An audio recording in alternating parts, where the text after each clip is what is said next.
Assalamualaikum warahmatullahi wabarakatuh. Perkenalkan, nama saya Muhammad Afdal Huda. Di sini saya akan menyampaikan materi pendidikan agama Islam untuk evaluasi tengah semester dengan dosen pengampu Ibu Dini Uluwiyah SAG MPD.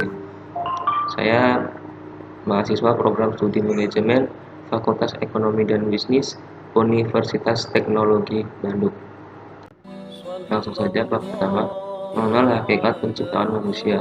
Ta'rif al-insan, pengenalan manusia. Sebagai seorang manusia, kita sudah sepantasnya memahami apa itu arti manusia yang sesungguhnya, dan mestinya kita harus mengenal diri kita sendiri, siapa diri kita, dari mana kita berasal, apa yang sedang kita kerjakan di muka bumi ini, dan seterusnya. Dengan begitu, kita dapat memposisikan diri. Selanjutnya, definisi manusia. Manusia adalah salah satu makhluk ciptaan Allah Subhanahu wa Ta'ala yang memiliki peranan penting dalam kehidupan di muka bumi. Manusia juga dipandang sebagai makhluk yang paling tinggi derajatnya dibandingkan makhluk Allah Subhanahu wa Ta'ala yang lainnya. Bahkan Allah menyuruh para malaikat untuk bersujud kepada Adam alaihissalam. Yang pertama ada asal penciptaan manusia. Dilihat dari asal penciptaannya, manusia tersusun dari unsur bumi dan unsur langit, yang dimana ada unsur tanah dalam ciptaan makhluk hidup termasuk manusia. Beberapa ayat Al-Quran menyatakan pentingnya peranan tanah. Lihat hal ini dikemukakan dalam firman Allah dalam Quran surat As-Sajdah. Yang berikutnya ada ruh. Ruh merupakan zat yang terlihat, yang tak terlihat, tetapi hakikat ruh itu terasa ekstensinya dalam jiwa manusia. Fungsi utama ruh untuk merasakan, meyakini, menghendaki, dan memutuskan. Unsur manusia yaitu simbolkan dengan 3 unsur utama: hati, akal, dan jasad. Hati pada dasarnya memiliki makna ganda dan secara syariah serta hakikiyah. Syariah, qalbu diartikan sebagai segumpal daging yang mana baik buruknya akan memberi dampak besar terhadap jasad seseorang. Yang berikutnya akal. Dalam ruh manusia bersemayam pula akal. Disebutkan pula bahwa tempat akal ini adalah dalam hati, sebagaimana al-azmu. Hal ini berdasarkan firman Allah, afalam yasiru fil ardi fatakna lahum qulubun ya'qilun biha aw adanun yasma'una biha fa innaha la ta'mal absaru walakin ta'mal qulubul lati fil sudur.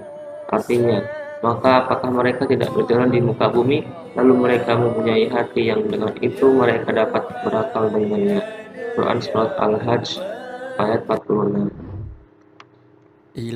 Yang berikutnya ada jasad. Jasad sangat mudah dikenali karena ia dapat kita lihat dan kita raba. Karena itu tidak ada perbedaan tentang hakikat jasad ini. Yang berikutnya ada amanah manusia. Amanah atau al-ibadah.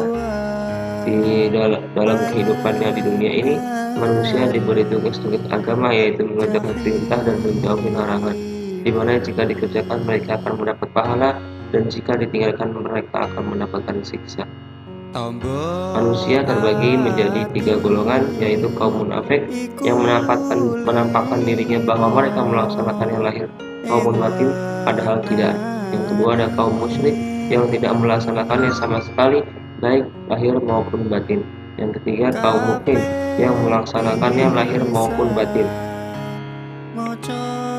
Yang berikutnya ada amanah al-khalafah, kepemimpinan di muka bumi. Dijadikan khalifah di muka bumi, maknanya adalah menugaskan kepada manusia untuk mengelola bumi dan melakukan perintah-perintah Allah Ta'ala di sana, di mana sebagian akan diganti oleh yang lain. Yang keempat ada balasan.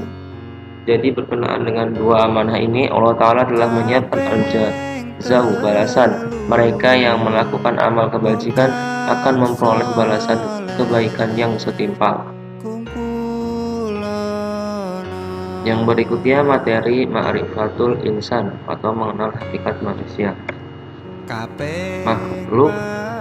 Menurut Kamus Besar Bahasa Indonesia, makhluk adalah suatu yang dijadikan atau yang diciptakan oleh Tuhan seperti manusia, binatang, dan tumbuh-tumbuhan. Ada alal fitrah, berada di atas fitrah. Menurut Rasulullah SAW bersabda, setiap bayi dilahirkan dalam keadaan fitrah.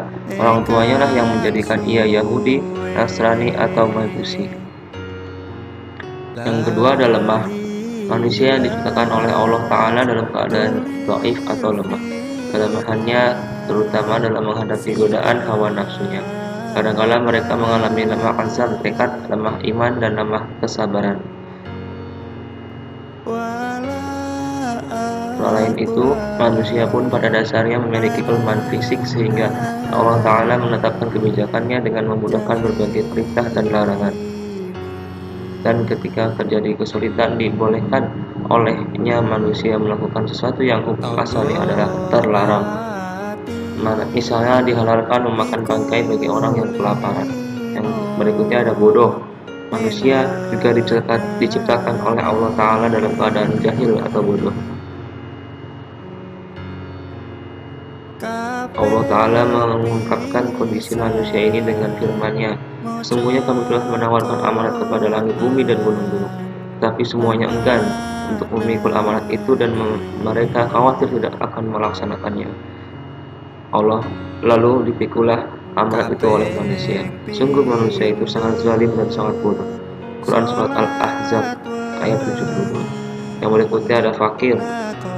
Manusia diciptakan oleh Allah Ta'ala dalam keadaan tidak memiliki apapun kecuali apapun yang dianugerahkan oleh Allah Ta'ala kepadanya.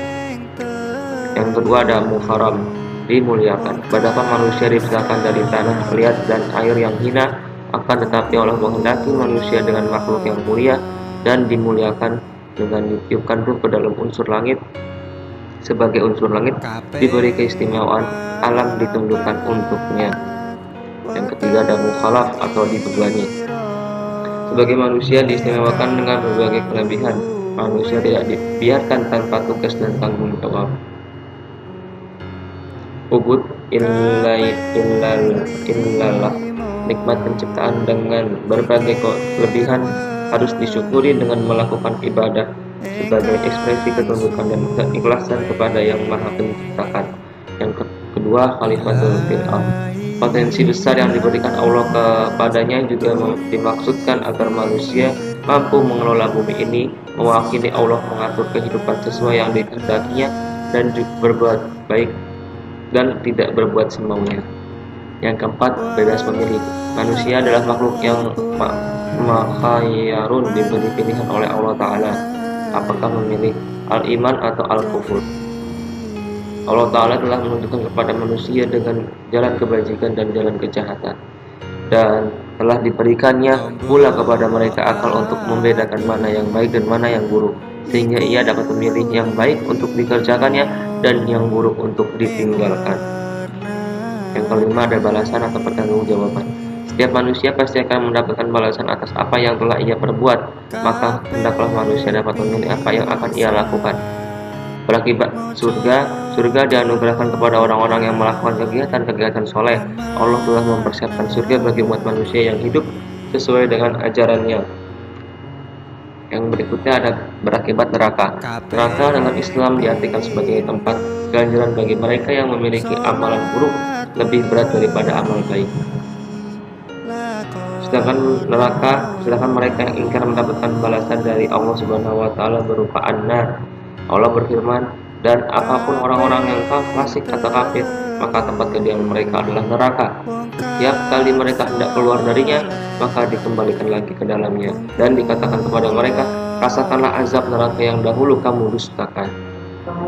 Yang berikutnya ada mirasan atau kohul insan atau potensi manusia. Potensi manusia adalah kemampuan yang mempunyai kemungkinan untuk dikembangkan, kekuatan, kesanggupan daya. Menurut KBBI adalah makhluk yang berakal budi, mampu menguasai makhluk lain. Dapat disimpulkan potensi manusia adalah suatu hal yang memungkinkan seseorang dapat mengembangkan kekuatan, kesanggupan, dan daya. Manusia diberi kebebasan untuk menentukan takdirnya. Semua itu tergantung dari bagaimana mereka memanfaatkan potensi yang melekat dalam dirinya. Yang kedua ada al-mas'uliyah atau tanggung jawab. Tanggung jawab adalah kesadaran diri manusia terhadap semua tingkah laku dan perbuatan yang disengaja maupun tidak disengaja. Al-mas'uliyah yang telah dipikulkan kepadanya, yakni mempergunakan segala nikmat Allah Ta'ala itu untuk beribadah dan patuh kepadanya. Al-manah, sikap amanah merupakan sesuatu yang dipercayakan untuk dijaga, dilindungi, dan dilaksanakan. Yang selanjutnya ada al-khianat. Bagi manusia yang memiliki sikap khianat maka Allah Ta'ala akan mengazab dan menghinakannya. Na'udzubillahi min dzalik. Mereka yang tidak mau menggunakan potensi dirinya untuk beribadah diumpamakan oleh Allah Ta'ala dengan berbagai perumpamaan yang hina. Orang-orang yang berkhianat kepada Allah Ta'ala, yakni mereka yang berbuat musyrik, tak ubahnya bagaikan laba-laba yang membuat sarang, sangat rapuh dan lemah. Sebab sarang laba-laba itulah ibarat dari suatu bangunan rumah yang sangat rapuh. Yang berikutnya ada ma'rifatul insan atau nafsul insan, jiwa manusia. Nafsul insan atau jiwa manusia sebagai seorang manusia, kita sudah sepantasnya memahami apa itu arti nafsu dan atau jiwa. Di dalam diri kita itu terdapat nafsu, yang mana nafsu tersebut tergolong ketiga nafsu, yaitu nafsu mutmainnah, nafsu lawamah, dan nafsu amarah. Definisi jiwa. Jiwa berasal dari Sangskrita, itu artinya benih kehidupan. Dalam berbagai agama dan filsafat, jiwa adalah bagian yang bukan jasmania. Biasanya jiwa dipercaya mencakup pikiran dan kepribadian dan sinonim dengan roh, akal, atau awak diri. Yang pertama, sifat manusia yang memiliki kecenderungan kepada kebaikan dan juga kejahatan. Hal ini tampak dalam ayat Al-Quran.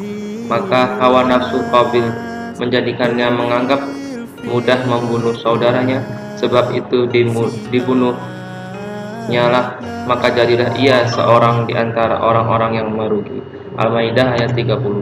Yang kedua, sifat manusia pada diri manusia yang berupa perasaan dan indera yang ditinggalkan ketika ia tertidur. Tampak dalam Al-Quran, yang artinya Allah memegang jiwa orang yang ketika matinya dan memegang jiwa orang yang belum mati di waktu tidurnya. Maka dia tahanlah jiwa orang yang telah dia tetapkan kematiannya, dan dia lepaskan jiwa yang lainnya sampai waktu yang ditetapkan. Az-Zumar ayat 45. Salah satu bukti kekuasaan Allah Ta'ala adalah diciptakannya an-nafs atau jiwa. Ia adalah esensi dalam diri manusia yang bersifat halus, yang dapat merasakan sedih, gelisah, cinta, benci, dan atau sejenisnya. Tanpa jiwa, badan manusia nyaris tidak ada bedanya dengan patung. Tafsir Ibnu Katsir menjelaskan dalam demi jiwa serta penyempurnaannya, yakni penciptanya yang sempurna lagi tegak pada fitrah yang lurus. Selanjutnya dia mengarahkan kepada kekejian dan ketakwaan. Artinya dia menjelaskan kepadanya, saya menunjukkan kepada apa yang ditakdirkan untuknya. Kemuliaan seorang hamba itu dapat dilihat dari cara dia mengendalikan nafsunya. Tingkatan nafsu manusia yaitu ada nafsul mutmainnah, adalah jiwa yang telah mendapatkan ketenangan.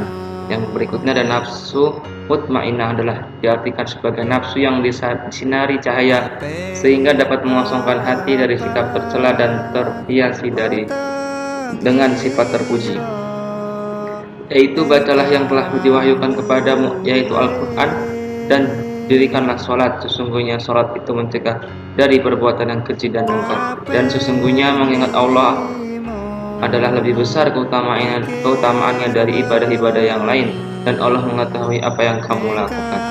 Al-Ankabut ayat 45.